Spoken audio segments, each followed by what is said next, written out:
Rabu tanggal 10 Juni tahun 2020, kami dari Satgas Pemantauan dan Pengendalian Penyebaran COVID-19 Kota Palu akan merilis updating data pemantauan COVID-19 di Kota Palu. Yang pertama, data kasus pelaku perjalanan. Hari ini dilaporkan ada 45 kasus baru, sehingga yang masih dilakukan pemantauan untuk masa 14 hari sejumlah 168 kasus pelaku perjalanan. Untuk kasus orang tanpa gejala, hari ini dilaporkan ada 12 kasus baru hasil tracking dari teman-teman tim surveillance Kota Palu, hasil dari kontak yang terindikasi kontak dengan terkonfirmasi positif kasus di Kota Palu. Jadi hari ini laporannya 12. Jadi total untuk kasus OTG yang masih dilakukan pemantauan sejumlah 159, dan informasi 159 ini telah dilakukan, telah diperiksa dengan metode rapid test, di mana hasil dari 159 ada 7 yang reaktif. Dari 7 reaktif ini telah dilakukan perawatan, ya,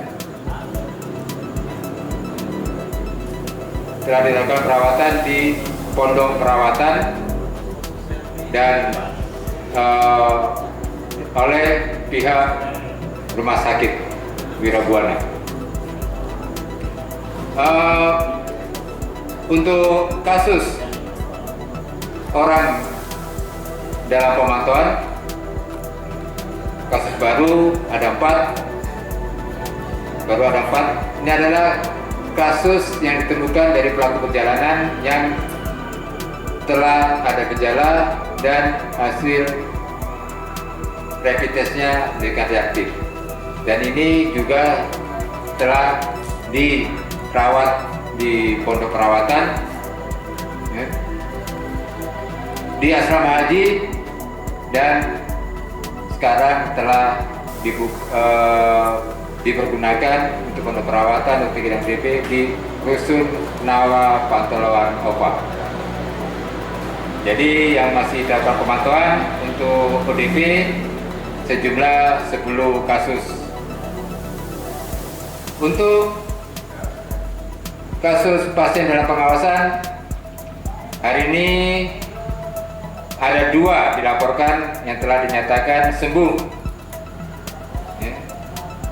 Jadi untuk kasus pasien dalam pengawasan hari ini dilaporkan ada 2 kasus yang telah dinyatakan sembuh. Sehingga untuk kasus PDP Kota Palu yang dirawat sejumlah 2. Ini dirawat di Rumah Sakit Anutapura. Selanjutnya, untuk kasus terkonfirmasi positif COVID-19, hari ini tidak ada laporan kasus baru, dan yang masih dirawat sejumlah 16 kasus. Dengan rincian, 2 kasus dirawat di Anutapura, 3 kasus dirawat di Rumah Sakit Undata, 5 kasus dirawat di Rumah Sakit Madani, dan 6 kasus dirawat di Rumah Sakit Wirabuana. Untuk laporan di pos Tawaini Garumba,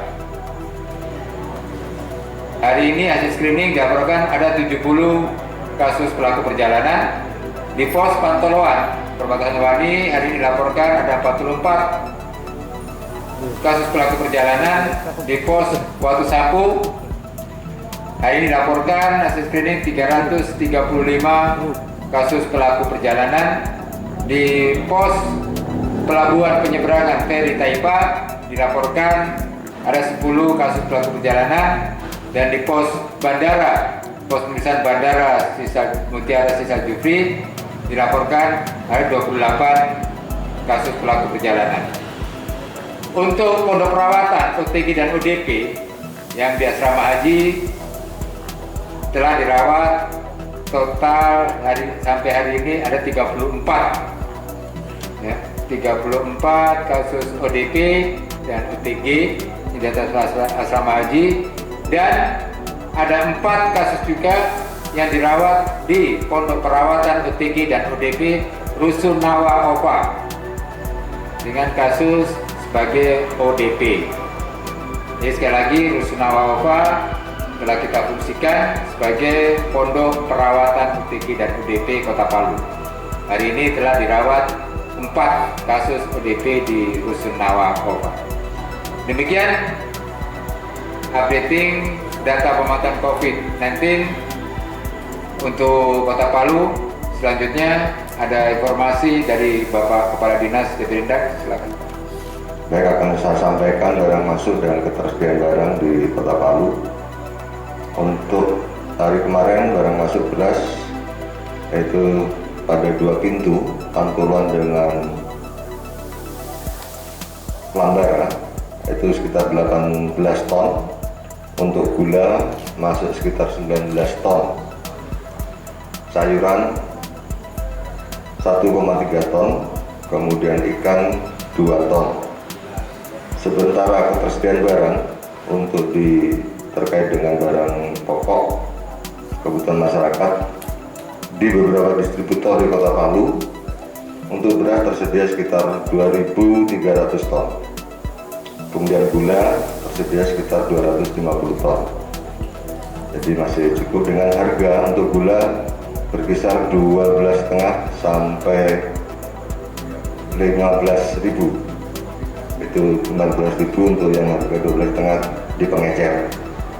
Kemudian untuk di pasar-pasar modern saat ini sudah tersedia banyak sekali hand sanitizer, kemudian gas LPG di salah satu distributor masih tersedia sekitar 1.680 tabung untuk yang 3 kilo, 5 kilo 367 tabung, 12 kilo 380 tabung. Kemudian untuk telur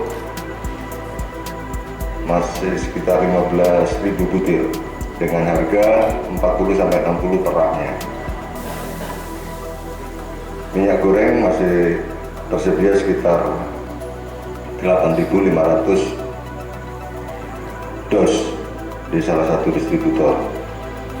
Ya, tambahan dikit untuk para pedagang khususnya Mas Somba, Manonda, sekali lagi kami tidak henti-hentinya selalu mengingatkan kepada para pedagang harian, Manonda, Mas Somba, serta Tawan Duka agar selalu menggunakan masker. Sekali lagi agar selalu menggunakan masker, dan alangkah baiknya juga apabila para pedagang juga menggunakan sarung tangan karet sehingga tidak terjadi penularan yang terkait dengan COVID-19 yang saat ini lagi penyebarannya cukup tinggi, dan semoga ini bisa kita tangani dengan baik sehingga tidak terjadi transmisi di pasar-pasar tradisional. Sekali lagi kami mohon untuk konsumen pun juga selalu menggunakan masker, dan pada petugas pasar untuk selalu mengingatkan kepada para pedagang dan konsumen untuk selalu menggunakan masker. Saya kira itu yang dapat kami sampaikan. Lebih kurangnya mohon maaf. Wassalamualaikum warahmatullahi wabarakatuh. Selamat malam, salam sejahtera untuk kita semua. Yang kami hormati Kepala Dinas Perindustrian dan Perdagangan Kota Palu dan Ketua Tim Surveillance Pak Dr. Ahmad, kami ingin menyampaikan kembali bahwa bagi pelaku perjalanan yang berasal dari luar Kota Palu untuk melampirkan atau mengurus surat keterangan sehat yang sudah melalui rapid test, wajib untuk rapid test. dikarenakan untuk mencegah terjadinya penyebaran COVID-19 yang lebih masif lagi, khususnya di Kota Palu. Kemudian kebijakan terkait untuk usaha-usaha yang ada di Kota Palu kiranya tetap melaksanakan protokol kesehatan lebih ketat lagi agar kebijakan ini yang nantinya akan dikeluarkan oleh pemerintah Kota Palu tidak lama lagi insya Allah dapat memberikan kenyamanan dan keamanan bagi masyarakat Kota Palu yang langsung berbelanja atau melaksanakan interaksi dengan usaha-usaha tersebut. Nantinya surat edaran akan dikeluarkan oleh pemerintah Kota Palu.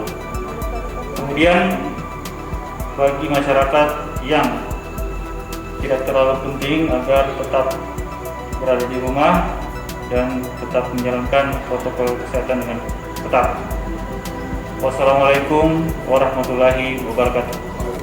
Sekali lagi untuk seluruh masyarakat Kota Palu, jangan panik, jangan lengah. Mari bergotong royong bersama-sama kita cegah dan lawan COVID-19.